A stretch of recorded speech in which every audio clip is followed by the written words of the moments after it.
Junkyard Wars. Well, guys, we're back to making something again, and we've got hardly no money in it, which we're good at making things with hardly no money because we ain't never got no money. So we'll show you what we got here. This is what we're trying to copy. This is a man lift. We call it Mr. Lift It. And it'll pick up about 500 pounds, and we're all the time picking up heavy stuff and putting it here in the band mill. So this thing here came off a frame straightening machine that Eugene brought that in, right? Yep. Eugenius, the tow truck driver, I don't know, he picked that up in his scavenging. We've been known to scavenge a little bit. It's about 3/16 here, which is bigger than this. This is probably only an 1/8. No, yeah, 3/16. That's not a 1/4 of an inch. Anyhow, that looks like it's going to be the top beam. Okay, the two bottom legs will go over here. Okay, everybody should recognize this. You all went to school. You know when the two doors in between hallways would open and close? That's what these are. There's the little door latch right there. Well, they threw those away from a school back in the good old days when I was a janitor.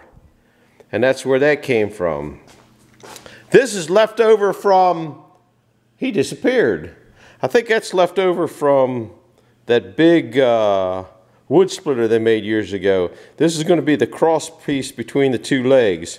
We're going to cut this in half. He just finished, it had a bunch of holes in here, so he just welded them up. Then we're going to cut this in half. That's a hook he found, but I think he's going to use this hook here because it's a swivel. What else? Oh, the cylinder.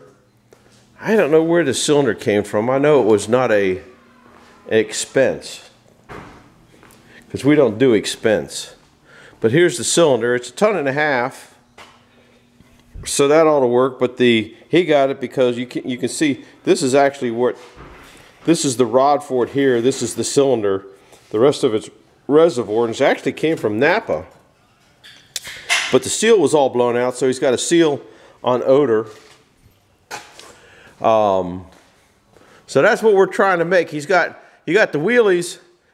What makes this thing a lot nicer than an engine stand is, number one, it's light. It's got a lot of handles, but those wheels go anywhere. And this thing's light and just goes any direction without goofy caster wheels. You really can't appreciate it till you move it around. I think the caster wheels they got hold, what, about 200 pounds a piece or something like that, which is plenty. So this is what we're trying to get something like this. He can't, if he was younger, he could lift that heavy table he made onto his Blockmaster, but now that he's getting old, he says he can't lift that no longer. I don't know what's the problem. The thing only weighs 200 pounds. Now, remember in this morning I told you, oh, it don't have air in it yet. I told you about this is the air cylinder that was my original can cruncher. So I showed you the can cruncher yesterday in yesterday's video. That was the cylinder that was on it, and we kind of moved it over to doing this. So that was the can cruncher. I'll hook up air to it. I'm going to set you guys here on a stand over here. I got one can here. I don't know if you can see that. I have no idea where you guys are aiming at, but if I want to get air to it to make it work, plug my R in. Yeah, that's true. We're going to need it in a minute. We got one can on the floor, and that's all we got. One can, guys. I'll show you something else that's real handy that he's done down here. One can. You ready? See the switch? Let's see if I got the switch here. I can't get the switch in the can in here. I got to get down here, eyeball level. Oh, I can't get the switch. But we got the switch on a little thing so it goes around to either side of this thing.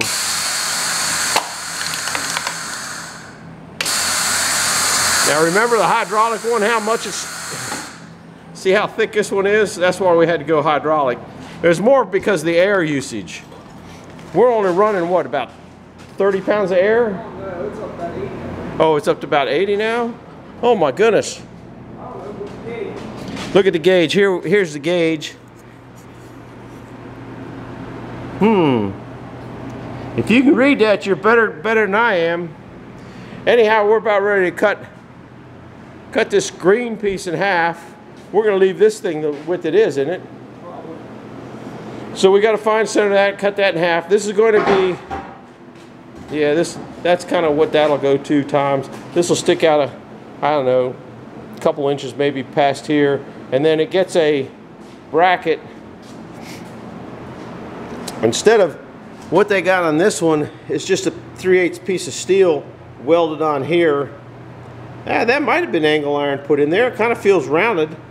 But we're going to cut a piece of angle iron like that and cut the lower part. It'll be something like this here. Got any more of these? Not long enough, are they? They're not long enough. Parts department up in Mount Airy's got anyhow. So that's where we're going at. So this is going to be as the one guy put it, another mini series. I would make it all into one, and I'd rather make it all into one. But his better half won't teach me how to edit films. That's what she does for a living. I found that out, man. She's mean. But she did make a big box of chocolate chip cookies, so things are all right. Oh, the other thing I was going to show you, because I forget, we've taken all of our grinders, you'll notice up at my house too, and put, I don't know, what are that, 15-foot cords on them? So you don't have to put an extension cord on them every time. Here's another one over here. This one ran away from my home down here. That's got a 15-foot cord on it. Most of them all have 15-foot cords on it, so you don't have to have an extension cord. So anyhow, over and out. That's what we're working on today on a rainy day when you can't work outside. See you guys later. How do I hit this thing?